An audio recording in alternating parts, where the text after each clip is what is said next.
Magandang hapon po sa lahat. Luzon, Visayas, Mindanao, kung sa kayong dako ng mundo po tayo nagbabalik dito sa ating munting channel.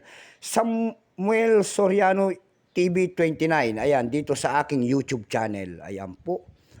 Magandang hapon po sa lahat ng aking mga subscriber dyan. Thank you so much sa lahat ng aking mga subscriber. Kung saan kayong panig ng mundo po, maraming salamat po sa lahat ng aking mga subscriber.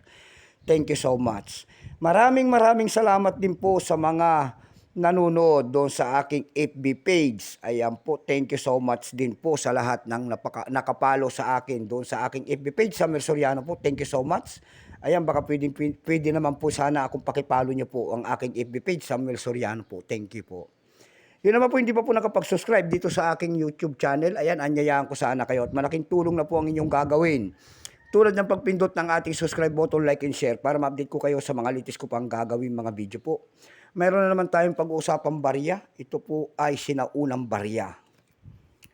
Ayan, sinaunang barya na. Ayan.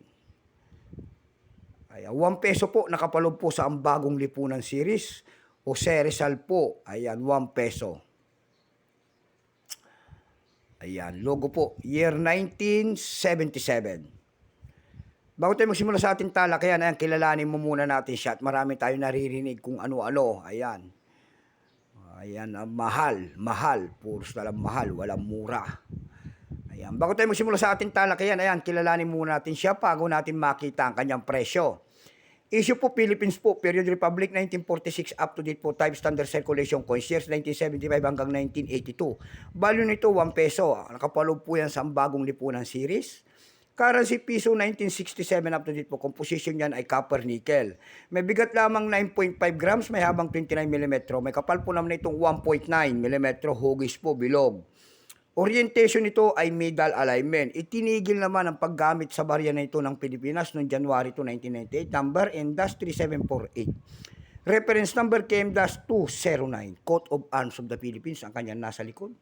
Dalawang variety po ang inilabas. Dalawang klase po. Ayan. Ang inilabas sa barya na ito. May map proof po ito na 0.7%. Itong hawak natin, ito po ay 17%.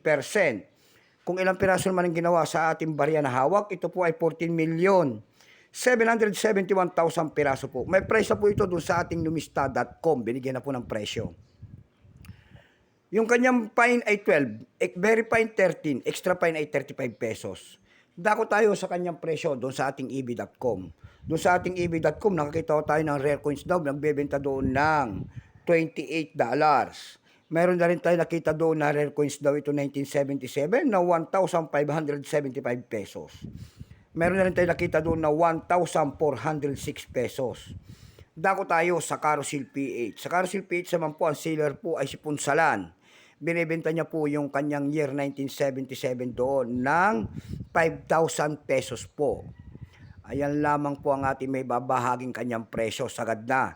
So hanggang dito na lamang po, Luzon, Visayas, Mindanao, ko sa kayong dako ng mundo po. Keep safe po sa lahat and God bless.